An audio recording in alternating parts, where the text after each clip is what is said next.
Hello party people, it's me JiBron here, back at it again with another video. If this is your first time tuning in, make sure you like, comment, and subscribe, and welcome back to Just JiBron. Y'all, I messed up last week and called it the wrong show, but we have a lot to discuss once a week. Did you hear that Brad Pitt said he's never gonna get married again? Did you also hear about the Blake Lively lawsuit being dropped? K.Michelle, are the people really feeling you on Real Housewives of Atlanta? And last but not least, Stephen Colbert's late night show has officially ended after 11 years. So, y'all, can we talk? First things first that we have to talk about is the fact that I'm swollen. Y'all, I don't know what it is. Maybe I'm not drinking enough water, but my class ring fits on my left hand, and this is a size 6.5, and this ring is a size 7. I feel like my fingers look like Professor Clump. I don't know what's going on. I don't think I drank enough water today, but y'all, this is absolutely positively ridiculous. So I had to put on a different watch because the other one was fitting a little bit too tight. I was like, you know what? All right. If you want to swell up and feel puffy, okay. By the way, shout out to my friend Simone. My godson, Armani G. Lil White, was born last Tuesday, May the 24th, I want to say. May the 24th at 8:20 a.m. in the morning.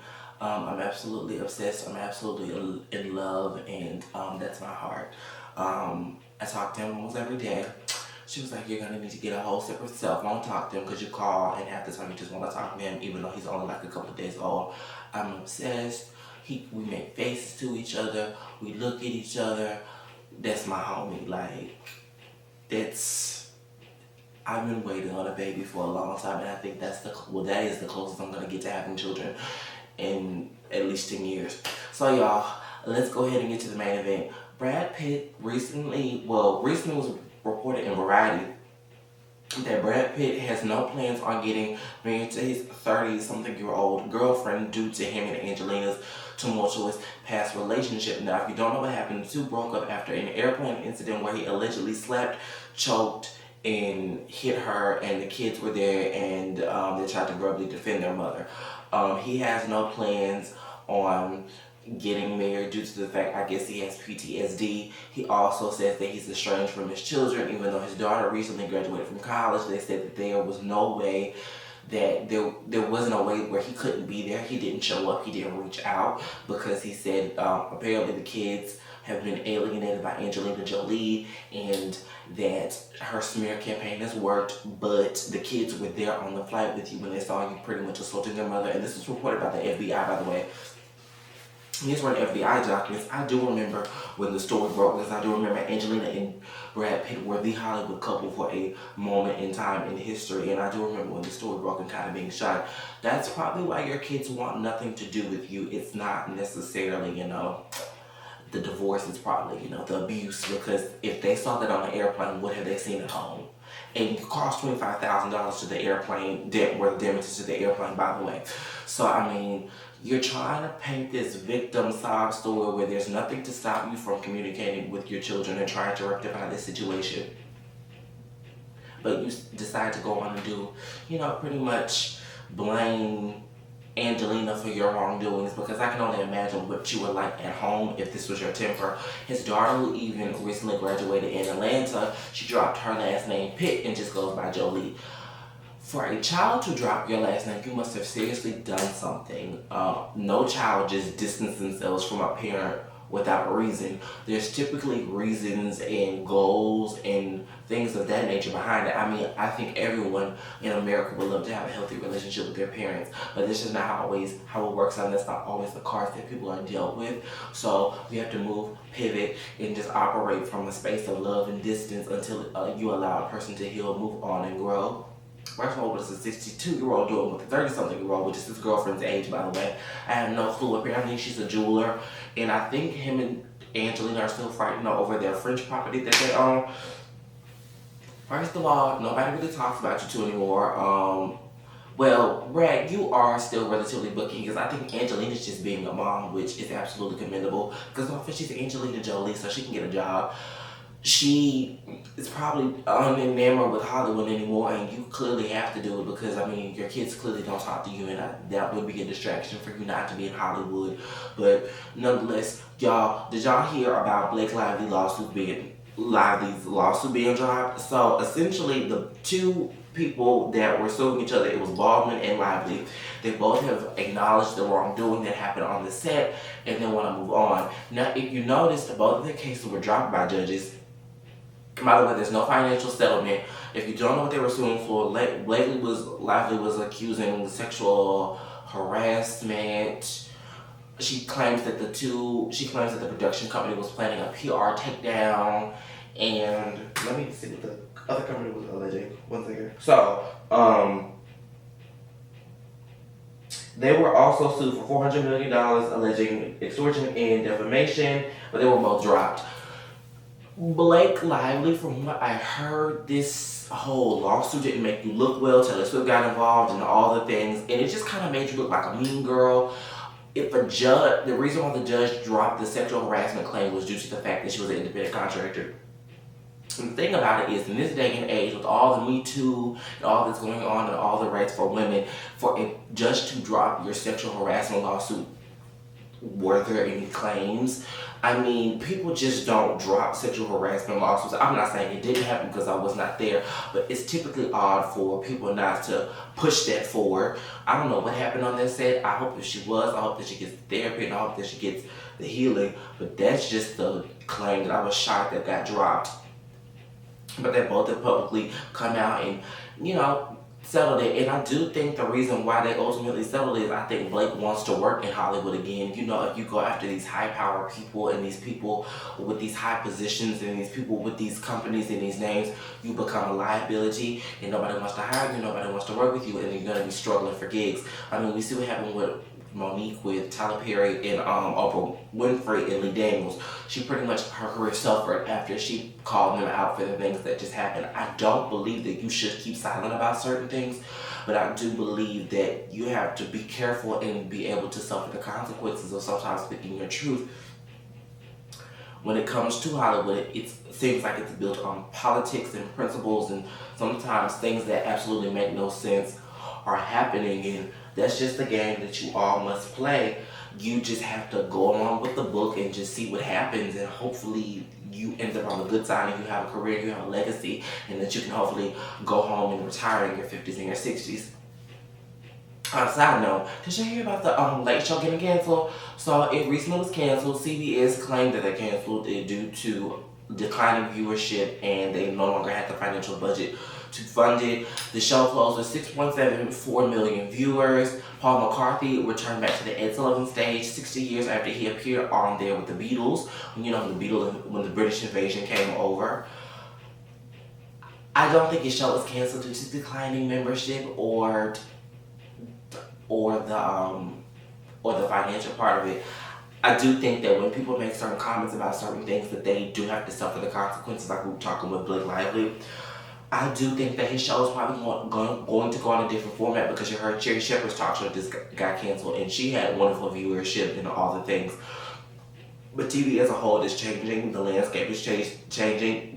Streaming is much more popular. I don't think people watch standalone live television like they used to, like when I was a child. Like I remember, being raised by my grandparents, and my grandparents are a particular age. So, there's certain things that you have to watch particular hours. Like the CBS evening news, we watched every single evening. We always watched the 6 o'clock news in the morning and the 3 o'clock news when we came home in the afternoon. And during the summertime, of course, it was 6 o'clock and 12 o'clock and the 5 o'clock, the evening. Like we always watched the hour news. And so, TV as a whole is changing. Do I think that this is the end of his career? No, I think this is just the start of something new. Maybe he's gonna do what Don Lennon did. Who knows? But, it's the end of an era. He's been on air for over 11 years, which is more than a lot of people. And, it's sad to see him go like this, but I don't think this is the end of it. And y'all, the last thing I want to talk about is something that I've actually been watching play down. So have y'all been watching The Real Housewives of Atlanta? Now, I've been watching The Real Housewives of Atlanta. I did not watch season 15 because I didn't like the whole King debacle and all the things. I did retune back in because I am a huge K.Michelle fan, but apparently you all on Twitter are not. So, the people on the Twitter are complaining that K.Michelle cries too much, she doesn't address the women, and that she essentially throws rocks and hides her hands. Now, last week's episode when they were in Dallas, K.Michelle alleged that Portia drew and Angela were setting up a scheme talking about her lady parts when her ex came out a couple of years ago and said that her lady parts smelled fishy.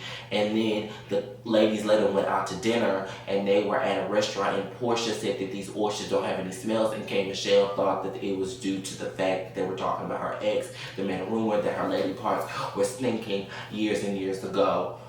She also rehashed up the beef with Drew last night. She said, "Yo, the he who nobody knows you, Drew." The thing about K.Michelle, first of all, season 16, they were hyping it up to be oh so amazing. I think a lot of us, including us who used to watch Classic Atlanta, we need to accept that Atlanta, those days are over. The show's pretty good. Some of the drama is just lackluster, and some of it is very performative. And I heard when they said 50 Cent was coming out, and I saw Cynthia turning up. I'm like, this is Cynthia turning up. I've seen her do better at the reunion when she was calling Phaedra the head doctor. Phaedra, you weren't really bringing anything. Angela's interesting. I love Angela. She's good to come back. I said Phaedra, nothing's really going on with you. Pinky's filing bankruptcy. Kelly needs to file bankruptcy and get her lips deflated. Portia is, I guess, the anchor. I don't know why everybody keeps talking about her sleeping with that lady's husband. But I do like, though, that Phaedra is on the show. And she does represent Black excellence and Black power, because even, she did have the whole thing where she lied on Candy, and I never thought she'd be back on Bravo. But I do like the fact that she's showing the entrepreneurship side of Housewives, and the fact that she's showing what Black excellence does look like, minus the fact that you're a blatant liar. She does own an almost $2 million home in Buckhead that she's renovated. Phaedra is a mortician, she's a lawyer, and so she represents Atlanta's elite, But, I've never heard so much talk about bankruptcy. Shamia, I don't really like you. K.Michelle. I see where Twitter's coming from, because you do see a bit unhinged. K.Michelle, though, if you look back on her track record, does not have the best history when it comes to women on reality television or women in general. K.Michelle is probably still traumatized from her experience on Love and Hip Hop Atlanta, when those people pretty much antagonized her, bullied her, called her a liar about her abuse claims and all the things. So I do feel like when she does get in certain instances, it does take her back to a place that she does not like, and why she does have her guard up with women. Also, Indy mentioned that the whole thing about her lady bits, she asked to get taken out, but she brought it back up so nobody would have a gun in her ignition. She also mentioned that Portia was dating one of her last publicly known exes. The thing about it is, K.Michelle, first of all, is a talented woman. I love her music. She did start the whole country pioneer thing before Beyonce did it. But the thing about Beyonce is, Beyonce's Beyonce, so whatever she does is going to go platinum or whatever. So, that's why Beyonce's been so successful with Cowboy Carter. But K.Michelle's been doing this for a long time. That's how she went to college. She's very, very talented, and she, her resume is very, very long. I don't like the way she looks on the show. I'm gonna agree. I don't like the fact that she's kind of crashing out, and that it's making her, I don't want to say it looks bad, but it makes her look vulnerable and like she can't handle it. And we all know she's capable of handling it due to her life experiences. I just don't like the way she's coming across over the screen, because I like fun K.Michelle. Granted, she's letting us in. She's talking about her horrible plastic surgery. So, she is letting us in, and we do get to see her and her rise on the country music scene. I do think that this is a good revamp for her career, but you look absolutely batshit crazy, and you need to talk to a therapist. And that's all I'm going to say about that. And the one thing that I want to talk about for my final closing thoughts is people need to learn to take accountability. Like going back to the whole Brad Pitt thing, I think when parents don't take accountability with their children, you essentially shut off with them. I know plenty of people who don't talk to their parents. I've had issues with mine. It's just one of those things where the accountability is a very important thing, and that it can make or break a relationship, because at the end of the day, your children don't have to have a relationship with you once they become an adult. Anything that they do after the fact is pretty much warranted on their part. But anyway, y'all, that's all the time that I have for you. Make sure you like, comment, and subscribe, and I'll see you all next week. Bye!